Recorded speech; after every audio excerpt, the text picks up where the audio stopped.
Hello there, Maverick traders. This is the Currency Room. I am Rob Reinhold. I'm joined by Mr. Ankit Sharma. And here we are going into Thanksgiving week here in the US. Now, Ankit, you had Thanksgiving about a month ago, right?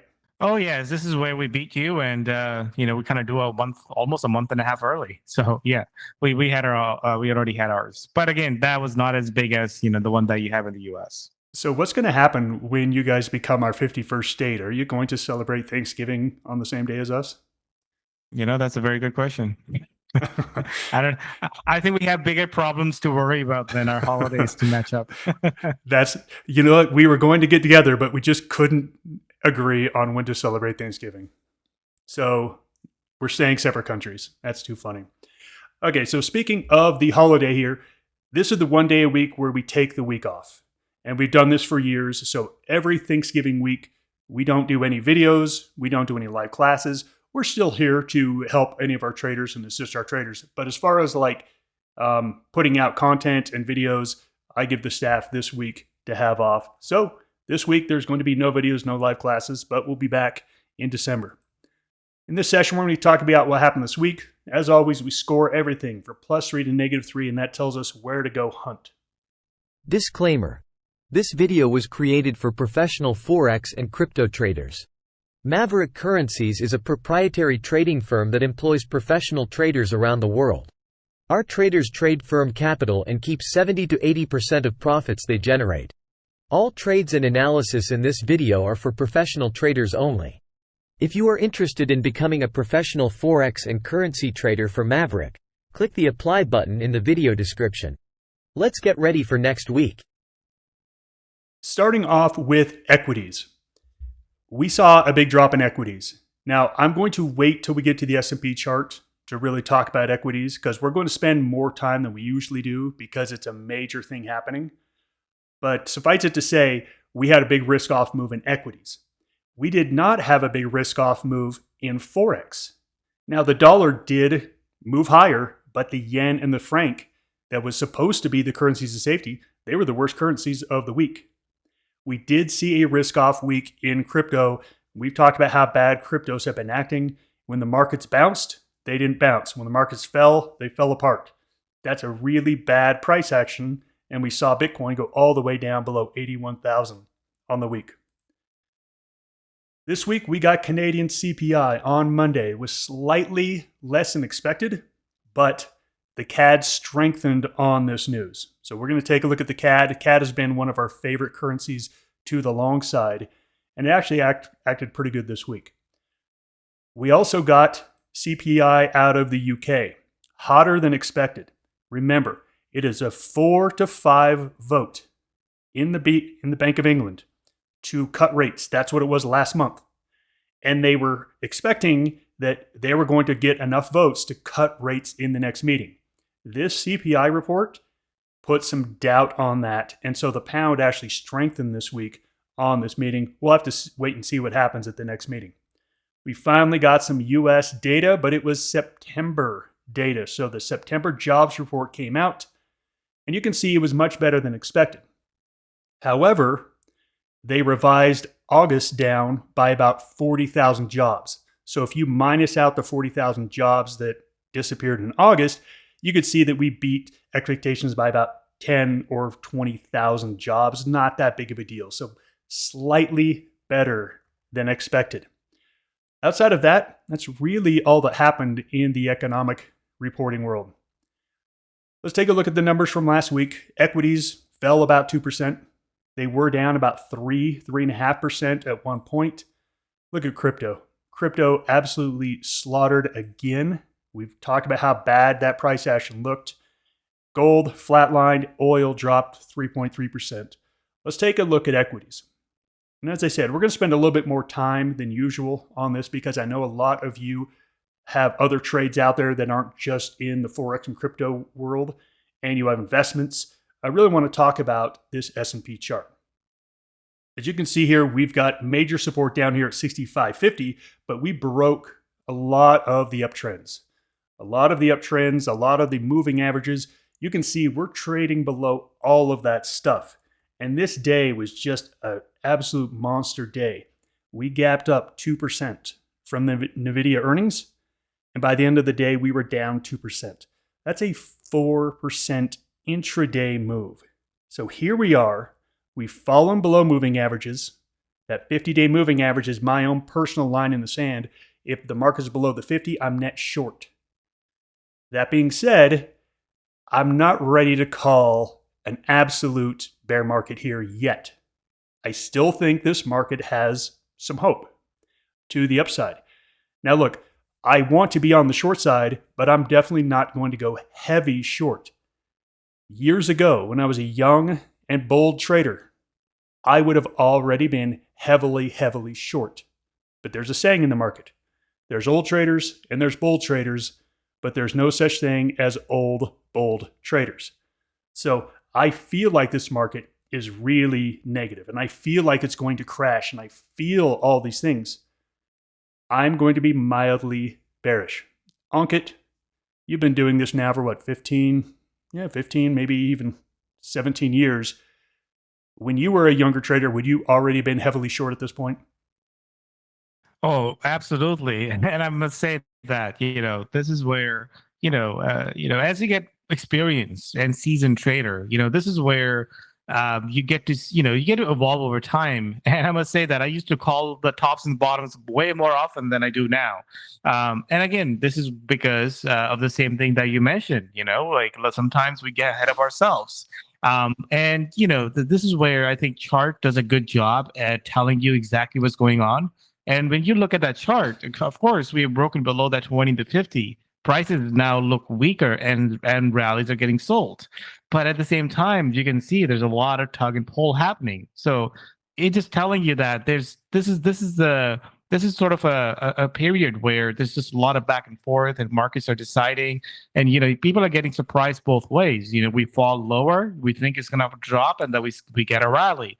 And then we get a rally, and then it just rolls over. So what we are seeing is a move with a bit of a volatility, and I think these are the most difficult part, because this is where it could totally crash, but at the same time it could totally rebound as well, because markets are very erratic. So but one thing I would say is that this is the good tell of the markets. When we always say when the pullbacks are getting bought out, that's when the gravity is higher. It's going to keep getting pushed higher. Now we are seeing the opposite, where we are seeing the momentum change. Now we are seeing those rallies are getting sold. I think market looks like it wants to maybe head lower, and it's just putting a little bit of a fight here. So I think as we get more economic data in the next month, and we'll probably have a better idea. But I think this is definitely giving us warning signs. But at the same time, I think I'm also mildly bearish on this one. And selling on the rallies, I think, is where I'm looking to take advantage of it, rather than looking for breakdowns when it's sitting at the low of that candle. So that's what I'm looking at, Rob. Boy, if we could have just told ourselves all this all those years ago, when we would get overly bearish the second we broke below that 50-day moving average. Look, the technicals are the technicals. We could bounce all the way up to the 50-day moving average. And really, it'd be fine if we bounced up to this level. That's great. If we hit our heads on that level, I do think that's a great short opportunity. But if we just blow right through that and we go back up above the 50-day moving average, guess what? This was just a short-term little panic that got bought out, just like all the other panics in the last 18 months have been bought out. Is this the end of the bull market run? We don't know yet, and we are not bold enough to make that call, because we're old enough to not be bold enough. All right, I want to spend some additional time on that. But again, I do think there is, and I used this term last week, dark clouds on the horizon in equities. I think there is the potential for a real serious sell-off. However, it's not quite here yet. What does that mean for Forex? Not much, because if you had to write an essay on what should have happened this week, what should have happened was the yen should have gone up, the Swiss franc should have gone up, the dollar should have been up a little bit, and the euro should have been up a little bit. And what should have been down was huge, was Aussie Kiwi should be down huge, CAD should be down. As you can see here, that didn't happen. So when the correlations aren't working, right now the correlations in risk on, risk off for equities, they're not working. So we really just have to throw those away and look at what each currency is doing. We liked yen short. I continue to like yen short. There is some stories going around, and again, this is early on, but stories going around of a potential panic in the Japanese bond market. The new government is adding a ton more stimulus to an economy that's already at like 380% debt to GDP ratio. There's grumblings of a panic. Now, whenever I start to hear this, it's funny because the average person on the street is going to hear it in about 3 months. And when they hear it, they're going to sell. They're going to be the ones that cause the collapse in the bond markets or in the currencies. So I only like yen short. I think yen short. I think the yen's in trouble, which is why we didn't see a bounce. The Swiss franc doesn't make any sense to me of why it didn't go up. But when you see price action that is different than what should have happened, believe that the price action's right. Don't believe that your premise should be right. Say, oh, Swiss franc will go up next week. It didn't go up this week. It'll go up next week when the markets crash. No, believe the Swiss franc. It is out of favor for some reason. What's in favor? Dollar and CAD. Dollar CAD are great. And Aussie Kiwi, they held in really nicely in a down 2% week. So I don't think Aussie Kiwi are acting like good shorts here at the moment. Here we have crypto, other than Bitcoin Cash that somehow went up this week. Everything else got slaughtered, 10% down. Yes, we're getting a little bounce on Friday, but it's nothing to be all that optimistic about. So we talked about the S&P. Let's look at the chart on the crypto basket. And you can see it's lower lows, lower highs, falling moving averages. Everything is pointing to lower lows and lower prices. We have no idea how long this is going to last. Yes, we got a bounce here. Yes, we got a nice doji. Yes, we could have a bounce. We could have a bounce. I don't play counter trend bounces. I used to as a young, bold trader, but I no longer do as an old, bold trader. So for me, we're going to have to see moving averages turn up. It's going to be a long time until moving averages are rising again on crypto. So for me, crypto is just totally a no-go and a short if you can short them.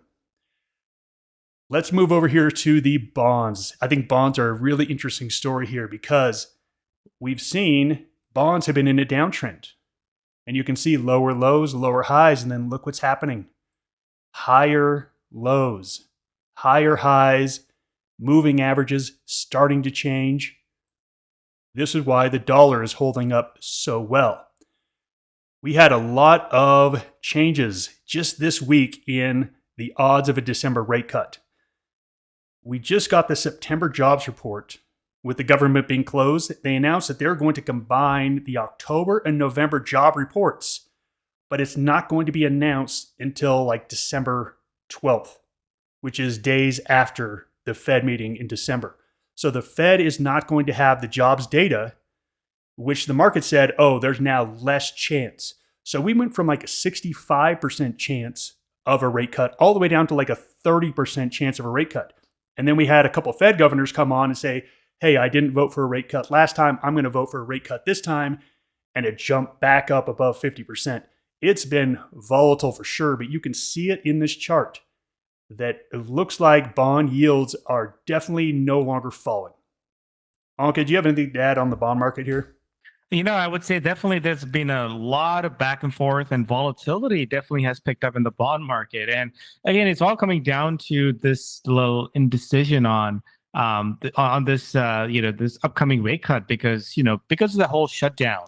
This has definitely put us in a weird scenario where the Fed is kind of going blind into the meeting. A lot of the data, especially when we get the data at the beginning of the month, that's getting pushed to like the December 16th. So a lot of these things getting pushed after the FOMC. I think FOMC is supposed to come out much before that.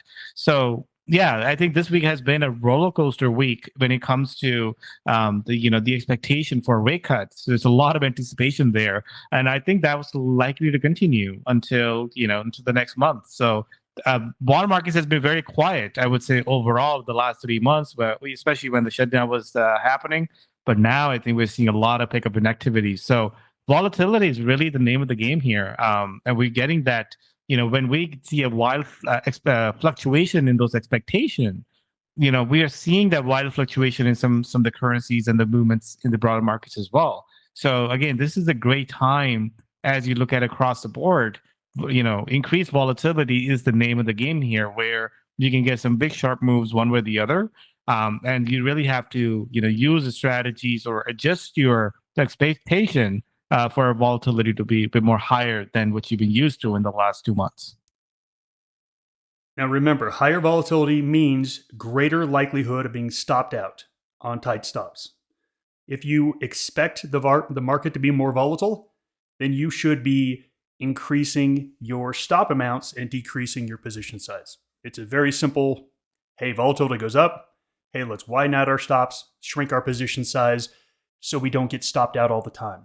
That's very important in these kind of markets. Right, next week we've got the RBNZ. The RBNZ announces on Tuesday night, looking to cut rates. The New Zealand economy is not looking great whatsoever. This is baked into the cake. The Kiwi has already been hammered over this. I don't think this is going to put any more pressure on the Kiwi. We also get Australia CPI before that as well. That's going to be a very interesting one. I actually like the CPI report for the Aussie better than I like playing the RBNZ report. Other than that, again, we've got US data, but it's not going to be ready to be announced. We are going to get Canadian GDP because Canada can keep their government open. It's amazing. So yes, we'll get Canadian GDP on Friday, but that's about it. So not a whole lot next week. RBNZ, which I think is going to be a nothing. I think it's going to be a absolute snooze fest. So I don't think there's any reason to expect any fireworks there. I do like that Aussie CPI report 30 minutes before that. All right, let's run down these currencies. Let's score them all from +3 to -3. Look, you know what I'm going to say already in crypto is sell, short, -3, -3 in Bitcoin. Now at Maverick, we can only go long cryptos through our accounts. So there's no reason. There's no reason to be trying to catch a falling knife. And that's what this is, trying to catch a falling knife. It's a bad idea. Counter-trend trading is not good. If you're going to trade crypto, there's only one crypto we're trading. And it's not even that great. It's Bitcoin Cash. You want to be a buyer at the 480 area and a seller at the 520. But it's already at 510 here, so there's not really a great opportunity at the moment. This thing is holding in, but take a look at it. It is still weakening. We are still getting falling moving averages. It's weakening. So we're likely to see the next move out of this range to the downside. I just don't like it here whatsoever. Ethereum is the worst looking one here. Yes, we're getting these little bounces here on Friday. It could lead to a couple days up. But look, everything is bearish. Everything in the charts is bearish here. No reason at all to be go chasing them whatsoever. So for me, crypto is just, we'll come back in a couple weeks. Maybe at the first of the year, we might see those moving averages turn up. But I'm not looking at crypto at all here. Okay, let's do some Forex. Absolutely. Well, let's just begin with the dollar. And I must say that, that last week pullback was just a textbook, a good example of a textbook pullback, because we did pull back to their breakout point. So prior resistance became, became the new support. And look at that beautiful breakout. So as you can see, from a trend score and from velocity score, the trends are going up. And at this point on a velocity, we're seeing a little bit more of a pullback. But guess what? I think that's what we really want when things are trending. And dollar really made a big turn back in September. And after that, you can see it's only making higher highs and higher lows. So that's really where we are. I think the dollar does have a good chance to sort of run into the year end. Comparing that to everything else. Remember, dollar started off really well, but then it struggled pretty much for the most part of this year. And I think as we're looking at the dollar here, I think it does look a little bit more attractive to the upside. So I do like dollar to the upside. I think there's definitely a lot of pairs that are continuing to go higher. So pullbacks could be a good opportunity to buy into. So I'm going to stick on that trade. And then when you compare that to the yen, I mean, take a look at the yen. So remember, we talk about trend trading, and that's what trend trading is, where, you look for bear rallies. I love bear rallies or bull pullbacks to build up a position into. And right now, we're getting a little bounce. Awesome. Because, that bounce is likely to fail. Trend score is pretty clear. So -3. We also saw dollar yen hit a highest level for this year. I think it goes back to January, like it's hit at 158. So there's that big divergence that's still taking place. So I know we're getting a little bounce today, but I think those bounces, I would like to see those rally up to those moving averages and roll over again. I think that's really where we want to be. So my narrative hasn't changed for dollar and the yen. Now, narrative on Swiss franc has changed a little bit. Now, take a look at this one. We did break below the prior resistance, which is a support. Now, that's not a good sign. And one thing I was surprised with Swiss franc all week was that it did not act as a safe haven currency. Remember, in the past, every time market sort of pull back, the Swiss franc just takes off. It didn't happen this week. So I am going to shift my focus on the Swiss franc to maybe further pullback. Especially, I mean, right now you can say that it's still pulling back and still above trend, absolutely. But if it starts to break below the 20 to 50, I think that's where we'll probably see a more acceleration in that Swiss franc. So this week, was it an anomaly or is that a trend change? I think we'll find out next week what kind of movement we get. But I think we want to be shifting our focus on the Swiss franc based on the price action. Now, I talked about it last week too, where euro and the Swiss franc, they were at a very extreme level. I mean, euro Swiss franc pairing was at the extreme level, and what we got this week, I mean, as you can see, euro is still holding it okay, but the Swiss franc is the one that pull lower. So we got that relief between that euro Swiss franc. So overall, euro still looks a little bit better. We'll take a look at euro Swiss franc as well, but I think we want to continue watching the euro Swiss franc pair. Because if that continues to recover, then we have a clear divergence that's taking place between euro Swiss franc. Now, the British pound, I know this is the one currency that I was really expecting or hoping to get that big move down, and guess what? It's still holding in there. When you look at a weekly chart, we are kind of wedged between that 20 to 50. But for now, I think probably going to be slightly higher than lower here. So again, not a screaming buy, but definitely want to change that outlook there. Now, if you take a look at CAD, and I must say, CAD is also acting as a nice movement here as well. I mean, take a look at we're making, we're basing and we're rallying. Pullbacks are getting bought out. Now, trends are moved up, so I do like that price action. We're in a pullback right now. I'll look into buying it as we get towards that support area. So I do like, again, if the dollar does well, I think CAD is sort of tied to the dollar move. So I do like the dollar and CAD to the upside. Now, the big, another question I had going to this week was also this whole big divergence between Aussie and Kiwi. Remember, we looked at Aussie Kiwi last week, and it hit the extremist level in 13 years. And Aussie Kiwi is another one that we need to pay close attention to, similar to Euro Swiss franc, which made that big turn. We didn't really see a big turn in Aussie Kiwi, but that's something I think we'll be looking at next week. But you can see that Aussie kind of holding in there. It's not breaking out. It's sitting at key resistance level, and it's not really breaking lower. But next week, if it does break below that the 50-day moving average, I think I will be going into more on the shorter side on the Aussie there. Now, when you compare that to the Kiwi, I mean, Kiwi, you can see that it's in a downtrend. But at the same time, I know we have the data coming up next week for rate cut.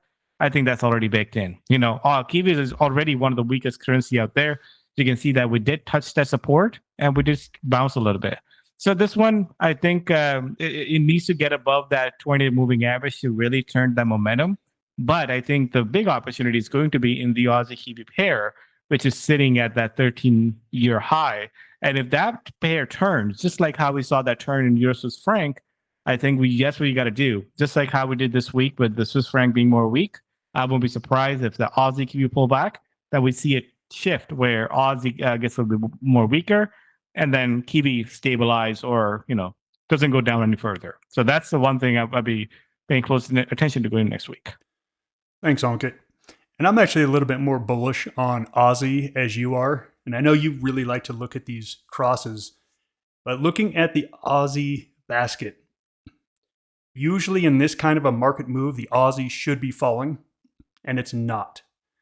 If this market bounces, if the equities can put together a bounce and we can get back up above the 50-day moving average, I really like the Aussie here because it should have gone down when the markets went down, and it didn't. It held in there, meaning there's underlying strength. But we do need a positive bounce in equities for that to happen. I think the easier, safer trade is long dollar CAD and short yen and Kiwi. And really just short yen. Yen is my favorite short by far. What's moving right here, right now? Well, we're getting bear rallies in the yen, which I love to see. So let's let that bear rally take place. We're getting pullbacks in the CAD. But I'm definitely liking CAD yen as my number one trade on the books. And then we'll look at dollar yen after that. Would having more trading capital help you meet your trading goals? Maverick Currencies is the oldest US-based Forex and crypto prop firm. We fund traders just like you with 5- and 6-figure accounts where you keep 70 to 80% of profits. Click the apply link on the top right of this video to start the process. This will take you to a 4-minute video that explains the trader position, and you can read a list of FAQs that answer pretty much all the basic questions you have. After that, if you're interested, fill out an application, and then you'll watch the full-length recruiting video and schedule an interview with our recruiters. Are you our next trader? Right, CAD yen. So here it is on a daily chart, and you can see the daily chart has everything we want. We just ran into, well, we just broke out of some pretty major support over here at 111. So you can see we broke through it, and then we're having a pullback. Okay, so we're pulling back here on this Friday. Maybe the yen's getting a little bit of buying from a risk off on Friday, but look, I like this one quite a bit. Where are the levels I'm really looking at? 110.50. You can see we came down and touched 110.50, and there were buyers there. That was right where the 20-day moving average is. So I'm really looking at this area right in here, this 110.50 to 111. This is definitely my buy range. It's in the range, but I don't buy while it's still falling. Right now, we are still falling. The price action is negative. So what I need to see is I need to see reversal candles. You know, give me a hammer here, give me a hammer candle, and then give me a bounce off of that. I will buy that bounce. So look, I'm not going to be getting it down here at 110.50. I'll probably be paying 111.50. Now, why would I do that when I could get a better price? Because a lot of times they don't bounce and they just keep falling. And if you're the person who just bought it here at 110.50, you just rode it all the way down. I would much rather wait for the turn, buy it at 111.50. It's a much better buy there, even though I don't get as good of an entry point. Much better buy, much higher percentage on that. So CAD yen, now let's take a look at dollar yen. Dollar yen looks very similar here. Again, ran into some overhead resistance up here. Let's let it pull back. We've got definitely some more room to pull back here in dollar yen. Let's take that all the way down to 155. So we could easily come back down to the breakout of this high base here. The 155 is going to be the area where I want to see a bounce. Again, I'm not just going to buy it at 155. I want this to come down, give me a bounce, then let me grab it here somewhere around there. But I like this one. It's just had its run, its breakout, it's pulling back. I want to be a buyer of the pullback. Okay, what pairs do you want to take a look at?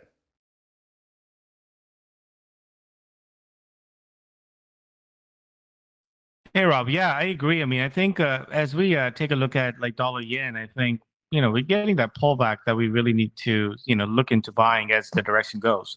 But let's just take a look at those correlations. Yours Swiss franc. I mean, so let's just zoom out a little bit. And this is the one I talked about last week. And you can see it just beautifully jumped higher and it did reverse. That was a beautiful reversal pattern We poked below, we ended right at that level, and we can see that beautiful breakout here. So this is why I think it's important to pay attention to these correlation, because this is where it kind of leads you to the right currency. And all week, Swiss franc was a better short than it was the euro.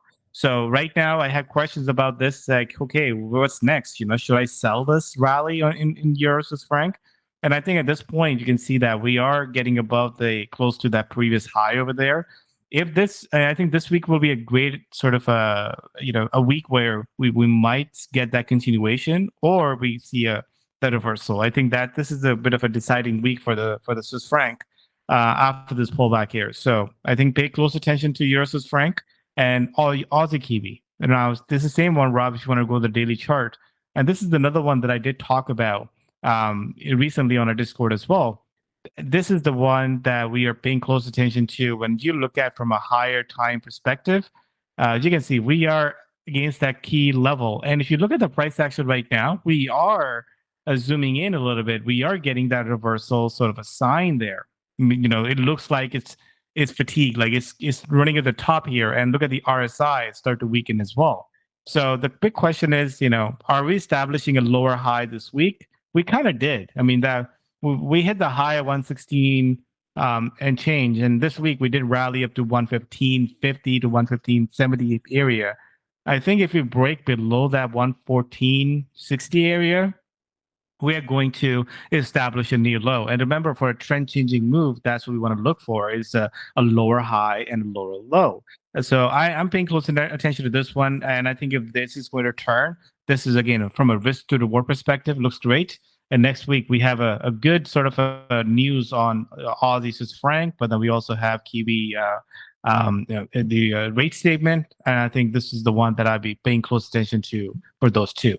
And again, based on these, like, you can pick those or pair those currencies accordingly in which one is actually doing best or worst. But Rob, dollar basket, if you want to bring that up, I just want to highlight the dollar basket as well, because so it looks pretty clear where things are. Now, question is that where do you think dollar goes from here? And I want everyone to kind of zoom out on this chart and take a look at where we are at. As you can see that we are slowly getting our, getting back to where we were. We are almost back to the April levels here. So the dollar looks a lot better than what it was looking back in September and October. So you can see that the moving average is nicely pointing higher. We are getting a little in the overbought zone. I would love to see a bit of a pullback, but I think the pullbacks, buying those pullbacks is still a right strategy looking at the dollar here. So I still like dollar to the upside, and you just want to follow that channel. So direction looks pretty clear. You just have to kind of know, which levels they're likely to pull back to, and those are the great times to kind of jump back into those trades. So that's what I'll be paying close attention next week, and looking for continuity. Let's wrap this up. Now, there's only 2 days a year that currency traders get to where the markets are actually closed, and that is Christmas and New Year's. Look, that's it. That's it. We are going to be on holiday this week, but the markets are still open. Expect the volume and the volatility to really dry up. I'm going to say Wednesday morning. Wednesday morning in the US session. I think after that, it's going to dry up. The stock market is open for a half day on Friday. I just don't see a whole lot of great trading. So I think early on in the week is where you want to be more active, and then go ahead and enjoy the holidays if you're here in the US. Thank you so much for joining us. Everyone have a great weekend. Happy holidays to all of our US traders. Goodbye, everyone.